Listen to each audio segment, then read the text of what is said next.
Introducing health and wellness advocate, veteran international real estate investment expert, author and speaker, Adiel Gorel.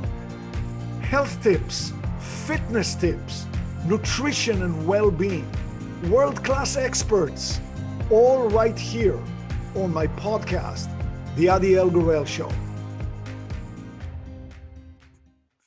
It's great. And also in the book, you talk about, being a leader in a company, being a leader in a business. And you talk about appreciating the employees or your coworkers and expressing it. Well, it's the same thing. You give gratitude for the plentiful food that you have at work. You say express gratitude and appreciation to the coworkers because we normally don't. Yeah. Basically, the old saying, we take them for granted. So true, so true. Yeah. And that's true for spouses and kids, stuff like that, isn't it? Yeah, totally. I heard one of my teachers was a monk say that we're supposed to use things and love people, but we've actually started to love things and use people. And that's so true. We take people for granted, like the person, who comes in and cleans the offices afterwards. Like, what would it be like if they didn't show up? And we have to realize that these are people who have lives and they're probably all going through some kind of struggle, either financially or relationship-wise, or maybe emotionally or physically. Are we taking the time out to understand them as human beings, or are we only seeing them as sort of like, commodities? So as human beings, I think our human side needs to come out more in the workplace. And we can do this by simply taking the time out to appreciate the contributions of others, because we should realize that even if maybe whoever is the most successful person, your success wasn't gotten all by itself. There's many people involved in helping you achieve that success.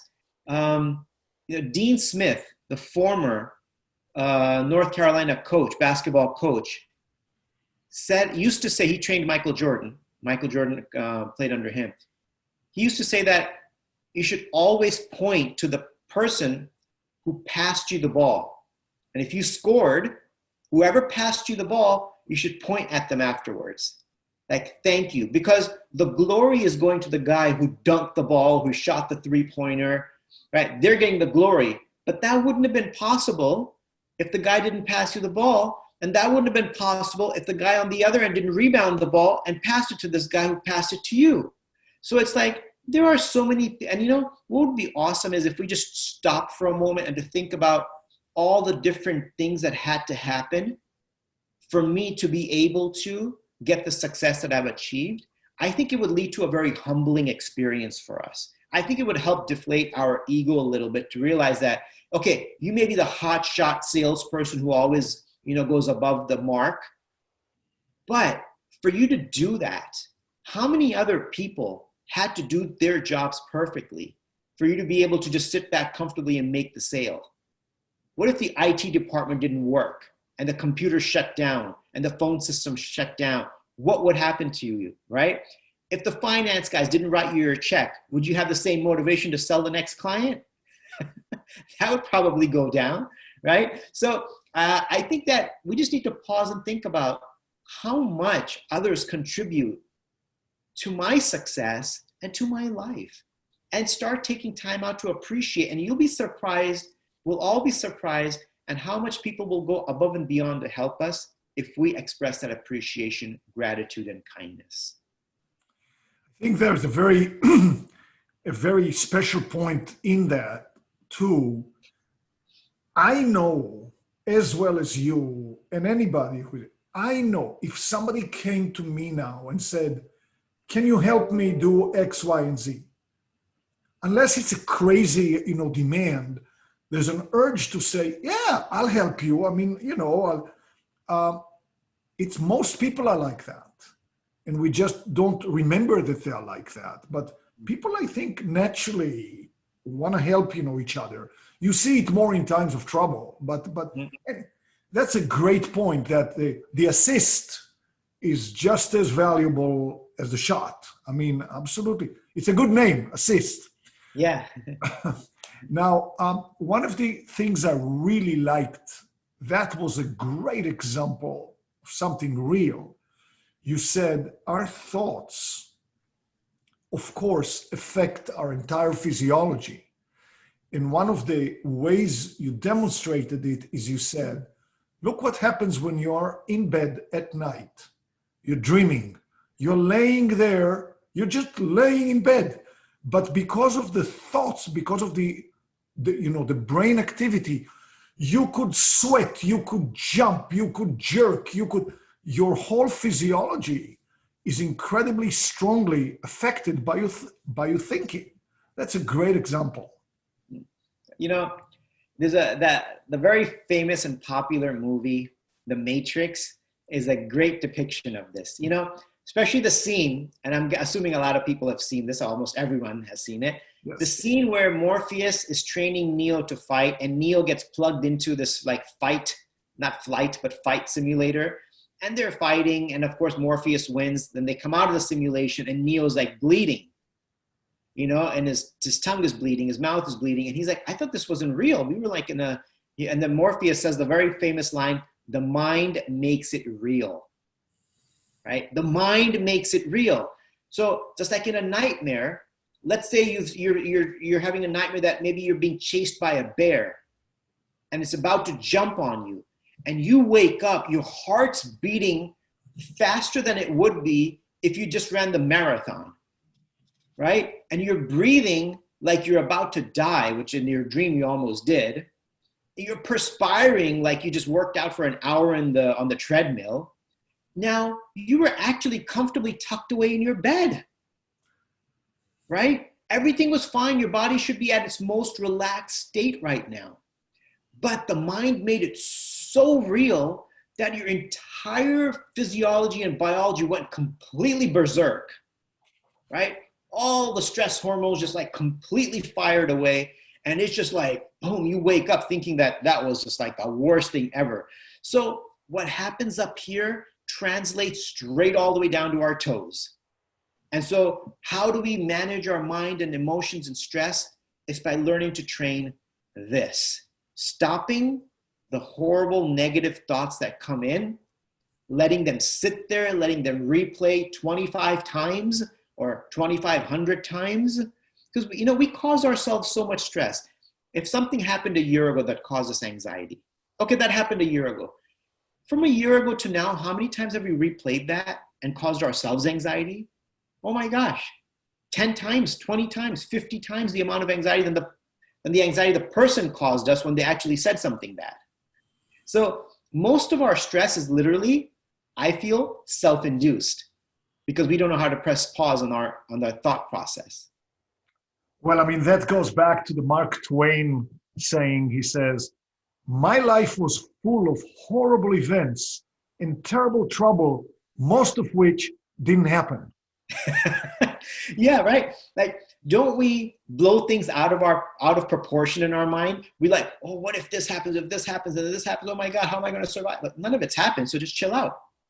But I really like what you said. This is really, really powerful. Somebody really hurt us in a way that was very traumatic last year. That was a suffering right in the moment. What you said is so true. We have induced that same suffering 50 more times, totally without any need, but yet, you know, it's what you said. Yeah, you know, we don't need someone else to make our life miserable. We do an awesome job of it ourselves. Amazing. Yeah, we are absolutely, we've got PhDs in making our life miserable. Every single person's got that PhD, actually. Okay, so you talk about finding the time, setting up the meditation. I love when you talk about 3 to 5 minutes. You know, it's interesting. I recently had a PBS show called Life 201, and I actually said on the show, if you can't meditate for 20 minutes, for 15 minutes, do it for 3 minutes. So I loved when I read it from you. But I do have a question before that. I want to go into that. But before that, it appears, the analogy that I will use is, the parents tell the small child, Johnny, it's time to go to bed. No, I don't want to, because Johnny's playing. He has his toy. He doesn't want to go to bed. So we are just like Johnny, yeah? It's time to sit down quietly. I don't want to sit down quietly. Let me look at Facebook. Let me look at this. I got an email. It seems like we thrive, like Johnny with his toys, we thrive on our toys, the distraction. We want to be distracted. We watch TV, whatever it is.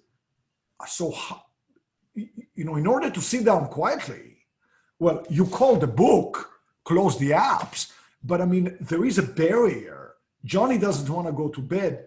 We don't want to drop the TV. There's a little thin wall that we need to cross in order to sit down and be quiet, isn't there? Yeah, I mean, I guess it depends on maybe a little bit of discipline, because ultimately we're going to have to make that decision. Like, so our mind, it's interesting that when you talk about like a little child like Johnny, right? Sometimes I've heard it in monk circles that the mind is like the child and the intelligence is like the parent, right? So we have to be able to make sure the child shouldn't be in charge of the household, right? It shouldn't be. So we can't let our mind be in charge. So we should know that, okay, this is good for me. So initially we have to get ourselves to do it, right? We have to send the child to school. And gradually, this child will start benefiting from that meditation and will want to do it on its own. So initially, yes, we need to have the discipline, the maturity to say like, this is really good for me. And when you do it, you'll feel peace and calm. And the next time you'll be like, I felt so much peace and calm. I'm going to try it again. And that's why I encourage people, don't become a type A meditator, meaning that don't go for like 60 minutes all at once. Yeah, I'm a CEO of a big company. I'll do 60 minutes. Yeah, you'll do it for 2 days and then you won't. I'd rather you do 3 minutes every day for 365 days than 60 minutes for 2 days. Because that still turns out to be longer if you just do 3 minutes. So yeah, I think that initially we need to make sure that our parent, the intelligence, says, hey, we got to do this. It's only 3 minutes. That's not even 1% of the whole day. It's not even a quarter of 1% of, and look at the benefit I'll get from that. So I think, yeah, we need to be involved in that. We have to make that decision for ourselves to do that. When I think about the milieu that I am in a lot, it's the Silicon Valley executives, engineers, researchers. People get to a point where we almost jokingly say they don't have time to go to the bathroom. Yeah. But a lot of the Silicon Valley people don't even drive. They're being bussed. There are big buses that come and take them.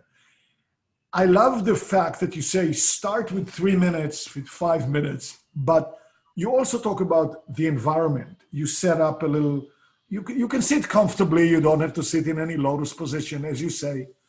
But would it be productive for the super busy-minded, crazy-minded guy to, on the bus, right there, even do it for 1 minute to just break the ice and get the muscle memory, maybe at home? Would that make sense? I think anytime you can do it makes sense to start off with. Anytime you can, and maybe if it's on the bus, if you have something that you can listen to, some calming, just instrumental music, and just close your eyes, maybe take a few breaths and just keep your mind focused right here and without it going all over the place. Even if you can do that for a minute, you'll feel a calm in the middle of mayhem. So I think whatever it takes to get started, that's why I start telling everybody just 3 minutes, because I know 3 minutes does not put up a barrier in the mind. As soon as you say 10 or 15, in the mind, people are like, oh, okay, there goes the wall. So that's why I say 3, and they're like, oh, that's okay. Yeah, that sounds doable. 15, 20, okay. 2, okay, that's doable. So I'm like, and if you don't have 2 or 3 minutes, I think then you need to reevaluate your entire life. Simple. I don't think it's the person doesn't have the time. They have the time. Let's say they're on a bus going from San Francisco to the heart of Silicon Valley. That bus is going to go on for an hour and a quarter. They have an hour and a quarter, but the addiction, let me check my social media, let me check it's the addiction. It's not that they don't have the time, it's the refusal to stop. Yeah, everybody has time. If we really want to do something, we'll do it. We know that, right? Yeah, it is literally just the addiction to work, addiction to this overstimulation, addiction to just information overload. And so at some point, we just have to prioritize that my emotional and mental health are the most important thing in my life. Without that, you're burning the candle from both ends. And you may be going strong now when you're healthy. As you get older, we will have to pay for it with our health. If our mind hasn't been taken care of, it's like if the engine hasn't been taken care of, no matter how good of a car it is, eventually it's gonna run out, it's gonna break apart. So I think we have to realize at some point our mental health is nothing more important than that, actually, that guides everything else about our life. Yes, and another thing about the Silicon Valley mindset is logic seems to be the winning argument. So let's say you and I are talking now. Let's assume for a second we are both logical people. We have a disagreement. It could be about anything. I explain my point, you explain your point. Logic wins the day. But I was really struck in your book you talk about the 4 criteria of communication. And one of the criteria that I like the best is seemingly maybe not the most dominant one, in a pleasing manner. Because I found myself, and I see it all the time, let's say I'm right. I logically prove to you I am right. Here, point 1, point 2, point 3, that's it. That's it. Except my presentation might be not pleasing. So some of the logical people from Silicon Valley have the following experience. Let's say they have an argument with their spouse, and they will bring the 1, 2, 3 points to show the spouse they're absolutely right. But they bring point number 1. Now they're dying to put. The spouse says, "You're yelling at me." Boom. They feel like the rug's been pulled from under them. They don't get the chance to say their great logic because it's not in a pleasing manner, right? Yeah. That's the thing. I think that too often we don't realize that the truth can be painful and it could break relationships. No matter, even if you could be right and still be wrong, because we get a certain satisfaction. Our ego gets a little satisfaction when we feel like we defeated someone, but we basically just now broke a relationship. And we valued being right over the relationship. And in the long run, that's really going to hurt us, because when we need that person, they're not going to be there for us. Nothing is really more important than the relationships. And I think one way we really, relationships are a lot like a tree, in that when you plant the seed, it takes a long time for the tree to grow, to bring fruits, flowers, and all those fruits and flowers are like trust. So we can, grow the tree, it takes a long time, but you can cut the tree down very quickly. Relationships take a long time to build trust, but they can be cut down like a tree in a few minutes with one bad argument, one misunderstanding, one disagreement. And so it's not always going to be possible to speak in a way that's pleasing. But item number 3 was to speak in a way that doesn't disturb the other person. So you're truthful, it's beneficial, it doesn't disturb the other person. And the highest level, if it can be pleasing, that's awesome. At least we should try to meet the first 2. Like, can we say it in a way that's not disturbing? And if it's a really sensitive conversation, maybe you want to have that conversation with the man in the mirror first and just see what you look like. Sometimes I tell people, if you're going to have a really sensitive conversation, you're really charged up about the issue, video record yourself having that conversation. Then play that video back and look at your face. Would you want to be sitting in front of this person when they're saying this stuff? Because a video reveals a lot about, it can be pretty frightening. Like, wow, I look so intense and crazy. I wouldn't even want to sit with this person. Okay, maybe I need to take a break right now. And this is not the time to have that conversation. Maybe I need to let more time go by. And maybe I need to think of some positive things about this person that I can bring up during the conversation just to mix it up a little so that it can be a little bit pleasing. So that's another thing that you notice. Of course, you meet a lot of people. Some people actually, when there is conflict, they do want to go away and not handle it right now. They want to go away. But some people, I want to resolve it right now. I'm not leaving the room. And that seems to be not the smartest way of going about it, right? Yeah, because different people have different ways of processing information and data.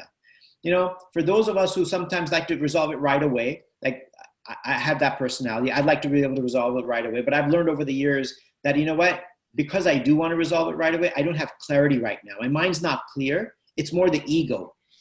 So the resolution will be much better for both of us or three of us or who are all that are involved if there's a gap. And for the person who doesn't want to resolve it right away, they're probably a little bit more thoughtful. They need to digest what happens. They need to process the information. It's not like they're walking away from you, and it's not like they're ignoring it. I mean, they could be, but there's a decent chance that they are just stepping away to process things. It's like when you've just eaten a heavy meal, you can't just say, okay, digest it now. Come on, let's go. I got to sleep right now. No, it's going to take its own time to digest. Digestion is not up to us. The body's going to take its own time. So the mind needs to digest the heavy stuff that we just put into someone else's mind. It needs to filter all that out, digest it, and trickle things out, separate it, and figure out what just happened and how to respond to each thing. So we have to recognize that, communication, the messages can be like heavy foods, and they need time for digestion. And we have to respect another person's, desire to deal with it slightly later. That is so useful. So one of the things I loved also was so practical. I will be guilty of, even when I have my meals here, I admit it, I read the paper. I read the paper when I have the meal. It's a habit. So I was really struck by you saying, start with one meal per day, just one meal where you don't check your phone, you don't read, the paper, you don't watch TV, just one meal. So practical. I really like that. Yeah, and it could be maybe the shortest meal. It could be maybe your snack. Okay, I got a bowl of fruit, I'll just start with this, and now you're like gobbling it down so you can quickly check your phone. But start there, or maybe have a meal with your family, and that's the meal to start with, where you just don't have any phones nearby, devices. The most important news isn't on here, it's in the life of your family. Let's listen to the news that's coming out of their lives, and not about lives of strangers on the other side of the world or some politicians fighting, right? Let's listen to the news coming out. What happened in their day? That's the most important news that we should be concerned with, I think, So, you talk about breathing, and we have been on a series of interviews going deep into the breathing. What you say dives right into what we all have been listening to, learning, and saying. You talk about nasal breathing, diaphragmatic breathing. Of course, when we breathe through the nose, we create more nitric oxide, which right there helps our state of the body. It's a wellness thing, and it's calming. So what I wanted to ask you was, what about humming? In the Indian tradition and some of the other Asian, there's a lot of humming. Even Om, the old-fashioned Om Mani Padma, whatever. Humming has been shown to generate up to 15 times more nitric oxide than just nasal breathing. And it seems to be very calming. So can you talk a little bit about that? So specifically humming, what I would say is that in terms of actually what I can address is the sound vibration aspect, right? So sound vibrations we know have a deep impact on our mind. Simple example, classical music is going to have a different impact on your mind than like death metal will. I think everybody would agree with that, right? So sounds impact our thoughts and our mood in different ways. And then there's these more like spiritual or transcendental sounds that impact us in different ways. So I also do different types of mantra meditations.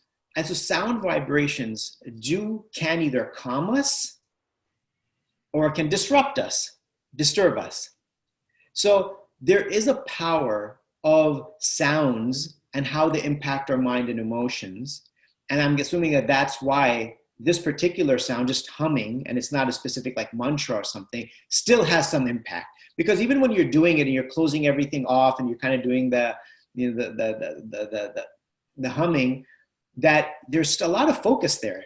Actually, in that moment, you notice that you're not thinking much. Somehow the mind just kind of locks right into that sound and the process. It doesn't go anywhere. It just kind of stays there. There's a very interesting relationship between our breath and our mind.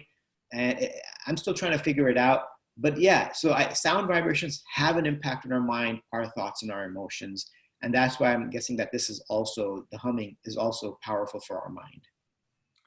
This is great. So now if we still are talking about breathing, there is the classic thing when you exhale, you let out a black cloud of negativity. In other words, you try to and you visualize exhaling all the crap out, inhaling. Is that a useful thing to do?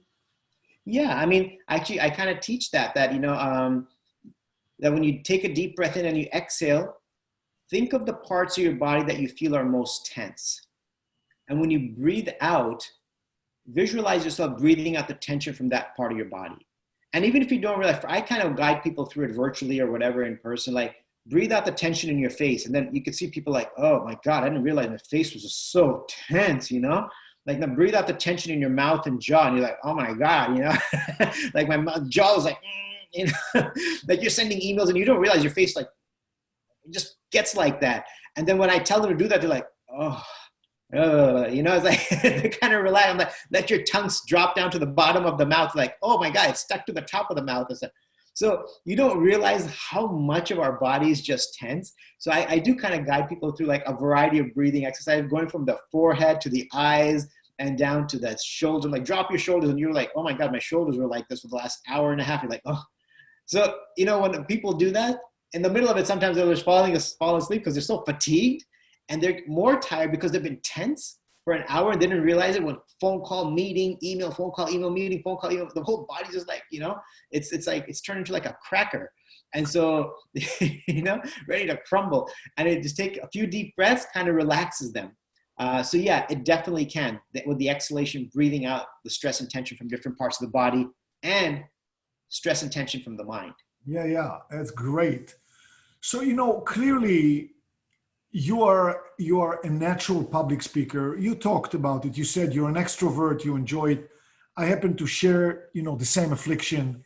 So can you talk a little bit about, I know what it does to me when I speak to people, either from the stage or in another forum, and I feel like I'm talking about something that I'm passionate about. I can share it with hundreds of people at once and maybe make a difference in hundreds of people's life. That's one of the most fulfilling things in life for me. I'm sensing that for you, it's the same thing. Can you talk a little bit about that experience for you? Yeah. And I grew up super, super shy. I couldn't get up in front of even two people to do a talk. Like that's how I grew up. So I have a feeling that deep down inside, I'm just a shy person. Being in the monastery, I had no choice. We all had to give a talk on our scriptures and books of wisdom to each other. So it was 5 months and 10 months. We had to give talks. There was no like, no, you can't do it. You have to. And so I did it week after week. And then I had to start going out I started getting invitations to speak in a college. I'm like, oh my God, I don't do that. No way. This is like, it's like, like they said, like, it's like the number one fear. It literally was for me, the number one fear. And I did it. And each time I did it, I felt so good. I was like, wow, they liked it. It helped them. They're going to be better. They're going to be less stressed. When I'm like, wow, this much benefit I was giving to people. And they would like, thank you so much for doing this. This was so helpful for us. I'm like, wow, it would be really incredibly selfish of me if I didn't keep doing this. Okay. I'm like, okay, I know I didn't have this. And I'm like, I think it's been given to me to help people. And if a gift's been given to you, and if we don't use that gift to serve others, it will be taken away. And so since then, I've just forced myself, Even though the first 3 years of doing it was so painful, I can't tell you. I would get so nervous. I would be perspiring like mad throughout the whole speech. Just like I was really a nervous wreck. The night before, I'd have a hard time sleeping. Like it was really bad for me. Then gradually, when I saw the difference it was making in so many people's lives, it turned into an exhilarating experience. I mean, I could be having the worst day. And as soon as I start speaking, like everything changes because I know that people are going to be, feeling better after it. They're going to learn some tips about their mind and stress management that's going to actually impact their life. And that's just so ultra satisfying that, I just can't imagine not doing something that's actually helping so many people. And I think that's why I'm sure there's part of it is an ego thing as well, that people appreciate you. I'm sure there's ego's definitely involved there. We can't say that it isn't. But I think more than that is just knowing that whatever I've said is going to help people. And then, what else it does is when I've spoken to someone about implementing positive habits in their life, and I go back home and I don't try to do that for my own self, that would be a terrible feeling. So what public speaking and teaching is forcing me to do, everything I talked about today, things that you asked me, I'm not perfect at any of them. But by talking about it, when we disconnect, it's going to be running through my head. I have to talk in a pleasing way. I have to stop the negative chatter.